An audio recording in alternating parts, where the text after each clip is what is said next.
आप सभी मित्रों का एक बार फिर से बहुत बहुत स्वागत है आज के अनुग्रह दैनिक मनन में।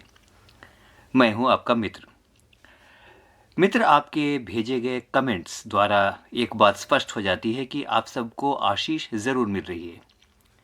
आपका एक कमेंट भी मेरे लिए बहुत बहुमूल्य है।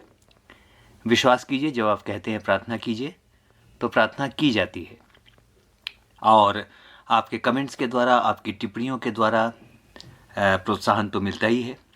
इसके लिए प्रभु आपको बहुत बहुत आशीष दे। कभी कभी मनन अवश्य लंबा हो जाता है, लेकिन मेरा नम्र निवेदन ये है कि समय निकालकर ज़रूर सुन लीजिए। ज़रूर सुन लीजिए, आपको अफसोस नहीं होगा।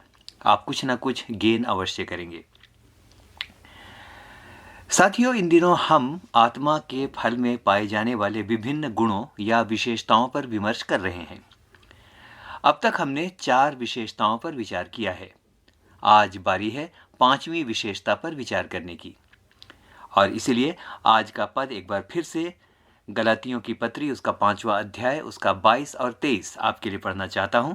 और यहां पर ऐसा लिखा है, पर आत्मा का फल प्रेम, आनंद, मेल, धीरज, कृपा, भलाई, विश्वास, नम्रता और संयम है। इसी पद को यदि उर्दू में देखें, आज मुझे लगा कि उर्दू सबको अच्छी लगती है, बड़ी खूबसूरत भाषा है, बड़ी मीठी ज़ुबान है, तो क्यों ना इसी पद को एक बार उर्दू में भी सुने। तो आइए इस समय इसी पद का उर्दू अनुवाद आपके लिए प्रस्तुत करता हूँ। लिखा है, रूहुल कुदुस का फल फ़र्क है। वह मोहब्बत, खुशी, सुलह सलामती, सब्र, मेहरबानी, नेकी, वफादारी, नरमी और जब्ते नफस पैदा करता है। अच्छा लगा ना? मित्र, आज हम चर्चा करेंगे 5वें सद्गुण पर जो आत्मा के फल में होता है। आत्मा के फल की 5वीं विशेषता है कृपा। हिंदी ट्रांसलेशन के अनुसार कृपा शब्द से मुझे जरा सी दुविधा होती है, क्योंकि यदि कृपा की बात करें तो ऐसा लगता है दया करना, या जैसे बोलते हैं मुझ पर कृपा कीजिए, मुझ पर दया कीजिए। यहाँ पर दया का भाव आता है। लेकिन इसी को यदि आप उर्दू और अंग्रेज़ी में देखेंगे तो अर्थ थोड़ा सा अलग हो जाता है। और मुझे लगता है कि अंग्रेज़ी में इसका जो अनुवाद है वो ज़्यादा स्पष्ट है मूल ग्रीक अनुवाद के। तो यदि कृपा शब्द से लगता है दया करना, वास्तव में यहाँ दया करने का भाव नहीं है। अगर आप अंग्रेज़ी में इसी शब्द को देखें तो इसके बदले में शब्द आता है जेंटलनेस। ओके, जैसे जेंटलमैन बोलते हैं ना, वैसी जेंटलनेस। विभिन्न शब्दकोशों में इस शब्द की थोड़ी थोड़ी अलग अलग व्याख्या है, लेकिन बाइबल डिक्शनरी को मैं देख रहा था, यदि उसमें इसका अर्थ देखें तो जेंटलनेस को यानी पवित्र आत्मा के फल की 5वीं विशेषता जेंटलनेस को इस प्रकार से डिफाइन किया गया है। देखिए क्या लिखा है, according to the Bible dictionary. I will read it for you. Gentleness in the Bible means showing care and respect for others in the way that you behave, act and speak. तो यदि इस अर्थ के अनुसार हम आत्मा के फल की 5वीं विशेषता को हिंदी में कहें तो कृपा उतना सही शब्द नहीं होगा, लेकिन सही शब्द होंगे सौम्यता या कोमलता। ओके, अब मेरे ख्याल से काफ़ी स्पष्ट हो गया है, सौम्यता या कोमलता। जैसे किसी के लिए कहते हैं ना, बड़े सौम्य व्यक्ति हैं, बड़ा कोमल उनका व्यवहार है। दरअसल जहाँ पर कृपा शब्द हिंदी में आ रहा है, उसका वास्तविक जो अर्थ होगा तथ्य के रूप में वो इस प्रकार से है, सौम्यता या कोमलता। तो अब अर्थ थोड़ा स्पष्ट हो गया होगा, है ना? आत्मा के फल की 5वीं विशेषता फिर ये होगी व्यवहार जनित सौम्यता या कोमलता। इसका उल्टा कहें तो अर्थ होगा अशिष्टता या अभद्रता नहीं। आपने लोगों को कहते हुए सुना होगा किसी किसी के बारे में, लोग बोलते हैं ना, भाई वो फलाना बहुत लाउड है, वेरी लाउड पर्सनैलिटी, लठमार है, बोलने में कोई लिहाज नहीं करता, लाउडली बोलता है और कुछ भी बोलता है। या इस बोलने के जेंडर को भी बदल देता हूँ, लाउडली बोलती है और कुछ भी बोलती है। ओके, तो फिर दोनों जेंडर यहाँ पर कवर हो गए। तो मित्र, एक बात हुई लाउड या अभद्र नहीं होना। दूसरी बात है सिर्फ मीठा मीठा बोलने वाला नहीं, लेकिन बाइबल डिक्शनरी में जो अर्थ है उसके अनुसार, ध्यान से सुनिएगा, दोबारा रिपीट करता हूँ। एक बात हुई जेंटलनेस में, लाउड या अभद्र नहीं होना या अशिष्ट नहीं होना। लेकिन दूसरी बात है इसी में, according to the Bible dictionary, सिर्फ मीठा मीठा बोलने वाला नहीं, लेकिन उस व्यक्ति को दूसरों का ध्यान रखने वाला यानी केयरिंग भी होना चाहिए।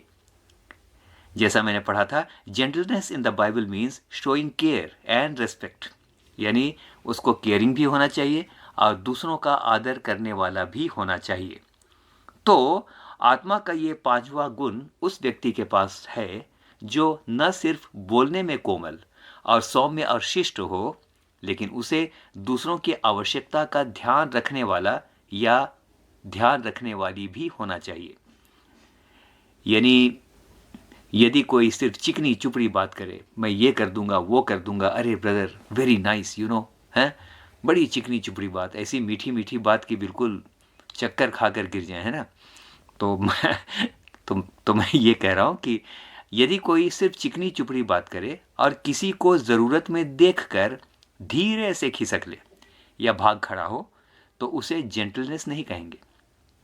Gentleness is not only the behaviour that we see apparently, यानी ऊपर ऊपर जो व्यवहार दिखता है वही नहीं, ये हार्ट से भी आना चाहिए कि हम दूसरों की आवश्यकताओं के लिए हम केयरिंग भी हैं। तो अब मेरे ख्याल से ये शब्द बिल्कुल स्पष्ट हो गया होगा। तो कृपा के अर्थ से इसको मत समझिए, इसको जेंटलनेस के अर्थ में समझिए।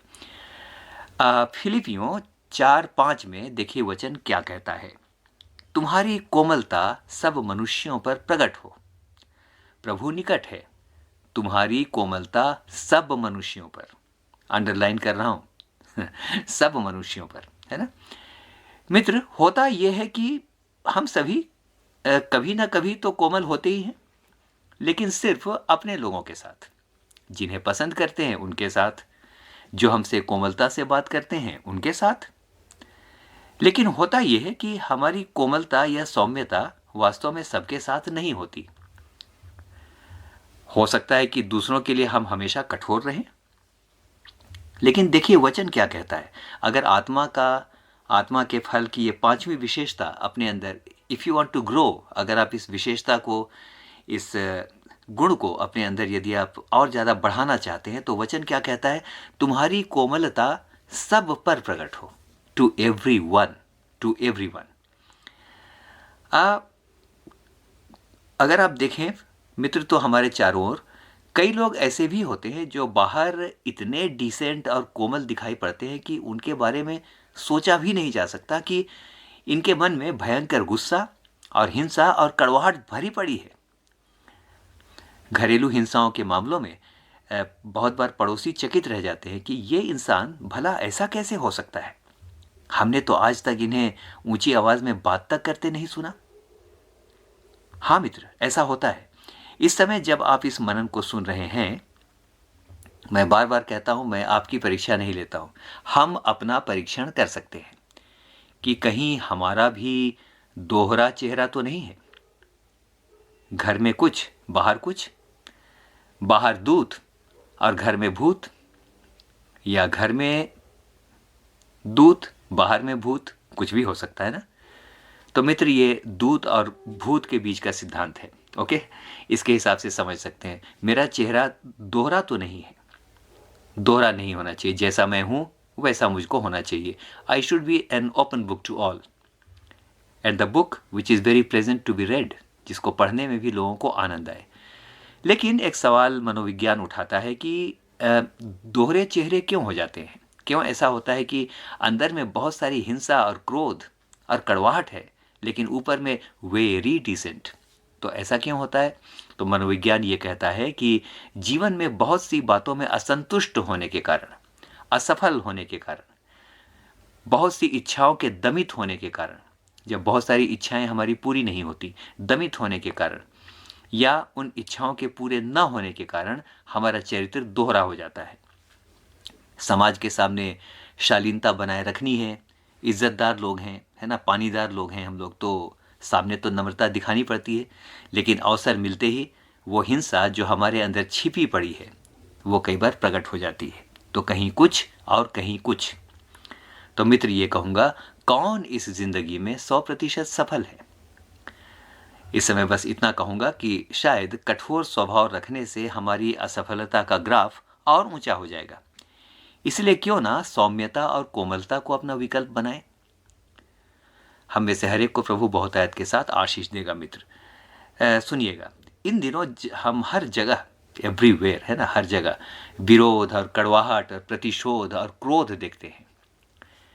यीशु ने क्या कहा? तुम जगत की तुम जगत की ज्योति हो। चारों ओर इन दिनों में या इस समय में, सारे संसार की बात कर रहा हूं, इन बातों का अंधकार है। हिंसा, विरोध, कड़वाहट, प्रतिशोध, क्रोध इत्यादि। ऐसे में संसार ऐसे व्यक्ति की ओर देखना चाहता है मित्र, जहां उसे कुछ कोमलता दिखे, जहां उसके जीवन से यीशु का चरित्र दिखाई दे। लोग एक बार यीशु के बारे में पढ़ेंगे नहीं, वो आपको देखेंगे, वो आपको पढ़ेंगे कि आप में वो यीशु दिखता है या नहीं, या आप में वो सौम्यता दिखती है या नहीं। तो यदि आत्मा के फल की ये 5वीं विशेषता अगर अपने अंदर डेवलप करनी है, तो एक सलाह है मेरे लिए और आपके लिए भी। जहां झगड़ा, वाद विवाद और तनाव हो, वहां अपना पॉइंट प्रूफ करने के लिए हम चिल्लाना शुरू ना कर दें। डू नॉट येल, है ना, डू नॉट येल। चीखना चिल्लाना बिल्कुल शुरू हो जाते हैं ना, ऐसा करना हम शुरू ना करें। एक बहुत अच्छी कहावत है, बहुत अच्छी कहावत है अंग्रेजी में, वी शुड लर्न टू से द साइलेंस। हमें खामोशी को भी कहना आना चाहिए। वंडरफुल है ना। एक जगह और मैं पढ़ रहा था, वी मस्ट लर्न टू से नथिंग। हमें कुछ नहीं कहना भी आना चाहिए।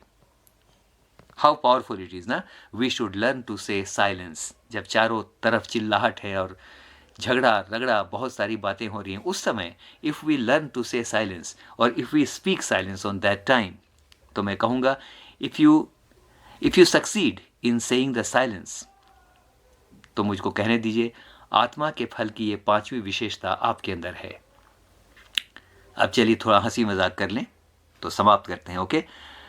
और यदि कोई वाद विवाद हो रहा है, बहुत गुस्सा आ रहा है, ऐसा महसूस हो रहा है कि सामने वाले की हड्डी पसली तोड़ डालूं, तो एक उपाय है मित्र, हंसी मजाक कर रहे हैं, ओके। एक उपाय है, हड्डी भी टूट जाएगी और काम भी हो जाएगा। हाँ, हड्डी भी टूट जाएगी और काम भी हो जाएगा। देखिए, नीति वचन, इसको लिखने वाला सुलेमान है ना, very clever man, and he so smartly wrote it. नीति वचन 25 उसके 15 में देखिए क्या लिखा है, आपके अंदर इच्छा है कि इतना गुस्सा आ रहा है कि सामने वाले की हड्डी पसली तोड़ डालूं, तो देखिए ये पद कितना काम करता है। नीति वचन 25 उसका 15 लिखा है, धीरज धरने से न्यायी मनाया जाता है और कोमल वचन हड्डी को भी तोड़ डालता है। हड्डी ही तोड़नी है ना, ओके, हड्डी ही तोड़नी है ना, तो क्यों ना कोमल कोमल वचन कहकर अपना शौक भी पूरा करें और प्रभु की आज्ञा को भी अपने जीवनों से पूरा होने दें। यस, एक अच्छा तरीका है, गुड गॉसिप करना एक अच्छा तरीका है। तो अच्छी बात करें, कोमल वचन कहकर भी हम बहुत कुछ कर सकते हैं मेरे मित्र। और आज का मुख्य सूत्र रहेगा, at the midst of the turmoil of the debate and the heated discussions we should learn to say silence. Be gentle. बड़ा अच्छा लिखा है, तुम्हारी कोमलता सब मनुष्यों पर प्रकट हो। तो आइए अंत में थोड़ी छानबीन करते हैं कि हमारी कोमलता कहाँ दिखती है और कहाँ नहीं दिखती है। अगर कहीं दिखती है और कहीं नहीं दिखती है तो गड़बड़ है। सब मनुष्यों पर प्रकट हो, ऑफ कोर्स। और इसके द्वारा हम आत्मा के फल को अपने जीवन के अंदर, आत्मा का जो फल है उसके इस गुण को अपने जीवन के अंदर हम बहुतायत के साथ बढ़ते हुए देख सकते हैं। हम में से हर एक को परमेश्वर बहुतायत के साथ आशीष दे। मैं आमीन कहूँगा, आप भी आमीन कहिए। आमीन, आमीन।